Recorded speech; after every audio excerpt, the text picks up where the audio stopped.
They gave China everything: a 25-year deal worth $400 billion, military cooperation, energy security, a diplomatic shield at the United Nations for over 2 decades. Iran didn't just call China a partner, it called China indispensable, and when the bombs started falling, China said nothing. Not behind-the-scenes diplomacy, not a carefully worded warning, not even a symbolic recalled ambassador, just silence, the kind of silence that doesn't feel like neutrality, it feels like abandonment. Russia condemned the strikes within hours. Turkey condemned them. Countries with far messier relationships with Tehran still found the words. But China, Iran's largest oil buyer, its most powerful protector, the country that had spent a decade constructing this relationship brick by brick, went quiet. The internet erupted. Analysts in Washington called it proof that China's relationship with Iran had always been transactional. Commentators in Tehran used a blunter word: betrayal. Across the Middle East, one question spread faster than any news headline. If this is what China does to its most important regional partner, what exactly was that $400 billion agreement for? But almost everyone asking that question was making the same mistake. They were reading China's silence through their own cultural instincts about loyalty, alliance, and obligation. And China doesn't operate on those instincts. China operates on something older, something carved into its institutional memory by 180 years of hard, humiliating, civilizational pain. To understand why China went silent, you cannot start in 2026. You have to go back to 1840, because what happened that year didn't just wound China. It permanently rewired the way Beijing thinks about power, timing, and survival. But first, let's make sure you understand exactly what China was walking away from, because the silence only becomes extraordinary once you understand what was at stake. China and Iran are not casual trading partners exchanging oil for cash through some distant commercial arrangement. What exists between Beijing and Tehran is deliberate, structural, and built over decades of mutual need. In 2021, China and Iran signed a 25-year comprehensive strategic partnership: $400 billion, energy, infrastructure, military cooperation, trade corridors, the kind of agreement that doesn't happen between strangers. It happens between countries that have looked at the world and decided they need each other to survive it. The numbers are stark. China purchases roughly 90% of Iran's oil exports. In 2024 alone, Iran shipped over 1.5 million barrels per day to Chinese refineries, often at a significant discount, because Iran needed the buyer and China needed the price. Remove China from that equation and Iran's economy doesn't struggle. It collapses within months. Beyond oil, China served as Iran's most consistent political shield. Every time Washington pushed for tighter sanctions at the United Nations Security Council, Beijing used its veto to blunt them. Every time the West tried to turn the pressure fatal, China made sure it stayed survivable. Iran didn't just benefit from Chinese investment. Iran operated because of Chinese protection. So when the American and Israeli strikes began hitting Iranian military targets in early 2026, the world turned to look at Beijing, and Beijing offered nothing. A few sanitized lines about restraint from all parties, the diplomatic equivalent of saying you care without actually caring about anything. Chinese state media coverage was flat and minimal, not absent, but drained of the urgency you'd expect from a country with a genuine stake. And for a government that controls its media with extraordinary precision, that choice is never accidental. Every phrase not written is a deliberate decision. So why? Why would China build this relationship with such patience and intention, absorb 2 decades of Western sanctions pressure on Iran's behalf, sign a $400 billion partnership, and then go completely quiet when its partner was under direct military attack? Here's the answer that almost no one is saying clearly enough: China has been here before. Not metaphorically, not in a vague historical sense, China has experienced with complete civilizational clarity what happens when a country acts on principle before it has the power to back that principle up. It knows exactly what that costs. It knows how long the price lasts, and it is not going to pay that price again. This is not betrayal. This is survival strategy forged in blood, institutionalized over 180 years, and running so deep inside Beijing's decision-making architecture that it functions less like a policy and more like a reflex. Once you understand 1840, China's silence will never look the same. Before we go further, if you're new here, this is what this channel does. We take the events making headlines today and trace them back to the history that actually explains them, not the surface story, the real one, if that's the kind of content you want more of. Subscribe, it genuinely helps. Now, let's go back to the beginning. In 1839, China was not a country in decline, not visibly, not from the inside. The Qing Empire was the dominant civilization in Asia. It had the largest population on Earth, Its territory stretched from the Pacific coast deep into Central Asia. Other nations sent tribute to Beijing. The emperor was the son of heaven. The idea that a foreign navy could sail up Chinese rivers and dictate terms to the Middle Kingdom would have seemed to almost anyone living inside the empire completely absurd. But Britain had a problem, a profitable, deeply embarrassing problem. The British were obsessed with Chinese goods, silk, porcelain, and especially tea. By the late 1700s, British demand for Chinese tea had become so enormous that silver was draining out of British coffers and flowing into China at a rate that was becoming a genuine economic crisis. Britain needed to find something China would buy in return. China wasn't interested in anything Britain had to offer. So Britain found another solution, a calculated, deliberate, and monstrous solution. They started shipping opium produced in British-controlled India into China, at first in modest quantities, then in staggering volumes. By the 1830s, millions of Chinese people were addicted. Silver was now flowing in the opposite direction. Out of China and back into British hands, the King Court watched its population destroyed and its economy hemorrhage simultaneously. In 1839, Emperor Daoguang had seen enough. He appointed Lin Zexu as imperial commissioner with one clear mandate: end the opium trade. Lin Zexu moved fast. He wrote directly to Queen Victoria a remarkable document, measured but firm, asking how Britain could justify poisoning another nation's people for commercial profit. He received no reply. Then he confiscated and destroyed over 1,000 tons of British opium in a single coordinated operation. Britain responded with warships, and this is where the real lesson begins. The Qing Dynasty was not passive. They were not cowards. They had an army of hundreds of thousands. They had pride, history, and every moral argument on their side. Lin Zexu was right. The British were doing something genuinely monstrous. But China had wooden warships against British steam-powered iron vessels, traditional muskets. Against modern industrial artillery, soldiers who hadn't fought a serious foreign war in generations, and critically they stood completely alone.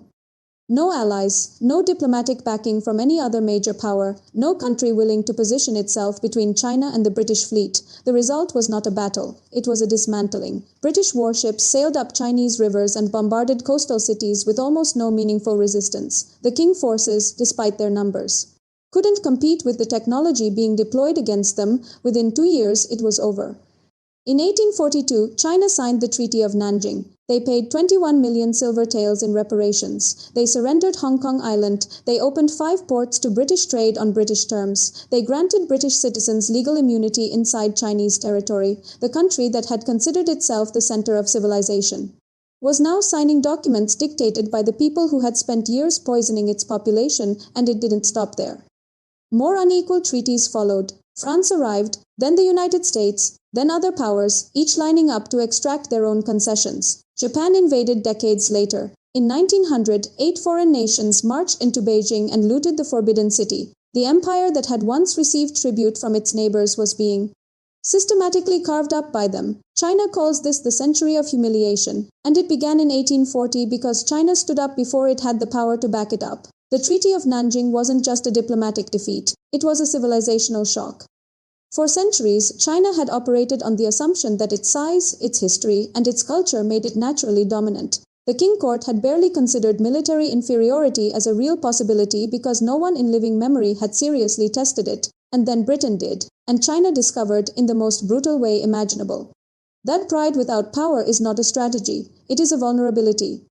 Every failure across that century shared a common thread. China responded emotionally, impulsively, or with what it had rather than what it needed. And every time, the price was devastating. By the time the Communist Party came to power in 1949, this history wasn't merely remembered. It was institutionalized, the party made the Century of Humiliation central to its entire political identity. Schools taught it, museums documented it, leaders referenced it constantly, but more importantly, the leadership drew one single strategic conclusion from all of it. Never again engage in a confrontation you cannot win. This philosophy wasn't left as an unspoken cultural instinct. It was formalized into a doctrine. In 1978, when Deng Xiaoping launched China's economic reform program, he paired it with a foreign policy framework that would guide Beijing for the next 4 decades. The phrase he used became famous in diplomatic circles. 特奥涛, 各汪光, 样样, 和为会, hide your strength, bide your time. The message to China's foreign policy apparatus was explicit. Do not provoke, do not escalate, do not allow pride or ideology to pull you into confrontations that serve your principles but damage your long-term position. Build first, confront later, if at all. China applied this doctrine with extraordinary discipline. When the United States destroyed Iraq's military in 1991 in a matter of weeks, Chinese analysts watched in genuine shock. The People's Liberation Army was decades behind American technology. China said relatively little. They went home, studied every piece of Gulf War footage they could access, and quietly began rebuilding their military. In 1999, American aircraft bombed China's embassy in Belgrade during the Kosovo campaign, killing 3 Chinese journalists. Chinese citizens took to the streets in fury. The government expressed outrage and then Beijing did nothing. No military response, no rupture in diplomatic relations. China absorbed the humiliation, filed it away, and kept building. In 2003, when the United States invaded Iraq in direct defiance of Security Council opposition, China voted against it and issued firm statements. Then it moved on refusing to let its principled opposition interrupt its economic integration with the very global system America controlled. Each time, the calculation was identical. The cost of confrontation exceeds the cost of restraint. Stay quiet, keep growing, the moment will come. By 2026, China has the world's second largest economy, the world's largest navy by vessel count, nuclear weapons, space capabilities, a technology sector that genuinely threatens American dominance in critical industries. The gap from 1840, the gap from even 1991 has closed dramatically, but it has not closed completely. And China understands this more clearly than any outside observer. Its military planners, its economists, its strategists, they all recognize that a direct confrontation with the United States in 2026 remains a losing proposition, not because China is weak, but because almost strong enough is functionally the same as not strong enough. In 1840, China learned what it costs to move before you are ready. They are not going to make that mistake again. So here is the question everyone in Tehran, Washington, and everywhere in between is asking. If China has all this strategic depth, all this patience, all this long-term discipline, could it not have done something to protect Iran? Even a strong statement, even a serious diplomatic intervention, even a show of force that stopped short of actual military confrontation, the answer is more uncomfortable than most people are willing to accept. China could not have saved Iran, not in any meaningful sense, and Beijing knows this with complete clarity. Start with geography. Iran sits over 4,500 kilometers from China's eastern coastline, separated by the Himalayas, Central Asia, and landlocked nations that offer no corridor for military projection. To deploy meaningful force into the Persian Gulf region, China would need aircraft carrier battle groups capable of operating in waters dominated by the United States Navy, the most powerful naval force in human history. In 2026, China has carriers, but not enough of them, not experienced enough in deep water operations far from home, not capable of challenging American naval power at that range and at that scale. This is not a criticism of the People's Liberation Army Navy. It is simply a recognition of geography and the current balance of forces. Power projection at global range is extraordinarily difficult. The United States spent decades and trillions of dollars building the basing rights, logistics infrastructure, and combat experience to operate anywhere on Earth. China is building that capability, but it is not finished yet. And the military calculation is actually the easier half of the problem. The economic calculation is where things become genuinely dangerous. If China had publicly and forcefully condemned the strikes on Iran, recalled its ambassador, threatened serious consequences, signaled any real willingness to use its leverage against the United States or Israel, Washington had options, significant ones. The United States could move to restrict China's access to the SWIFT international payment network, creating enormous disruption across Chinese trade flows. It could accelerate the decoupling of American and Chinese technology supply chains far beyond what semiconductor export controls have already achieved. It could move to freeze a portion of China's roughly $800 billion in United States Treasury holdings. Each of these steps carries costs for both sides, but China's leadership would have to calculate the realistic probability that Washington, in the middle of an active military operation it was committed to completing, might deploy every economic weapon available. That probability is not zero. China has spent 45 years constructing its economic position, the Belt and Road infrastructure, the manufacturing dominance, the technology ecosystem, the trade relationships span every continent. All of it is real, all of it is strategically valuable, and none of it can be defended in the Persian Gulf in 2026. Then there is the asymmetry in the relationship itself, the part that almost no one in the public conversation is willing to state plainly. Iran needs China far more than China needs Iran. Iran's entire oil export strategy depends on Chinese buyers. China can diversify its oil supply from Russia, from Gulf states, from Africa, from other sources. It isn't seamless, but it is achievable. Iran cannot replace China. There is no alternative buyer operating at that scale, willing to purchase sanctioned oil at the volumes Beijing absorbs. This is a partnership with real value, but it is not a partnership of equals. China is not turning away from Iran because it doesn't value the relationship. China is declining to sacrifice 45 years of patient construction, every trade deal, every diplomatic relationship, every strategic position built since 1978 in order to make a statement that would not change a single military outcome. Because here is the brutal truth. Even if China had condemned the attacks in the strongest possible language, taken every diplomatic action available, and positioned itself openly against the strikes, not one bomb would have fallen differently. Iran would still have been hit. The only difference is that China would have acquired a powerful enemy, destabilized its entire economic position, and gained absolutely nothing in return. In 1840, China stood up on principle without the power to back it up. The price lasted a century. That is the trap Beijing will not walk into again. But this cuts both ways, and the second reading of China's silence is darker and just as honest. If China will not stand with its most important strategic partners when they are under direct military attack, then what does partnership with China actually mean?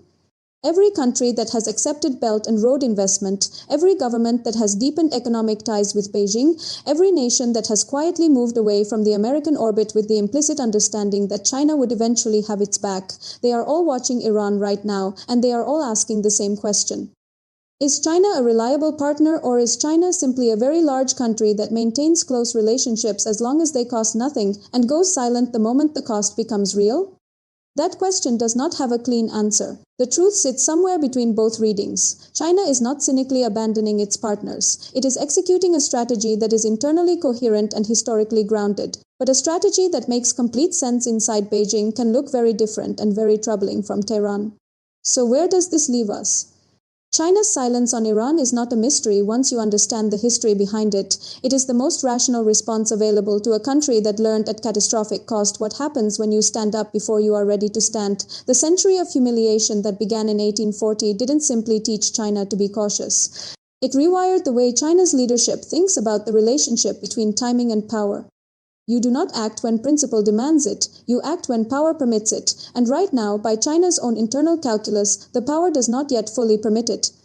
This runs entirely counter to how most countries think about alliances. Most alliance relationships operate on the assumption of mutual obligation that when one partner is under attack, the other responds. NATO is built on this logic. The US-Japan Security Treaty is built on this logic. The assumption is that the value of an alliance comes precisely from its unconditional nature. China does not think this way. China thinks in centuries. The Tao Guangyang Hui doctrine, hide your strength, bide your time, was always a temporary posture, not a permanent identity. Deng Xiaoping never intended it as a forever strategy. It was a bridge, a way to buy the decades needed to close the gap that 1840 had exposed, and that gap is closing faster than most Western analysts are comfortable admitting. At some point, and Beijing is calculating that point with the same cold precision it has applied to everything since 1978, China will determine that it is strong enough to act without risking everything it has built. The cost of continued restraint now exceeds the cost of confrontation. That moment has arrived. When that moment comes, the world will encounter a very different China.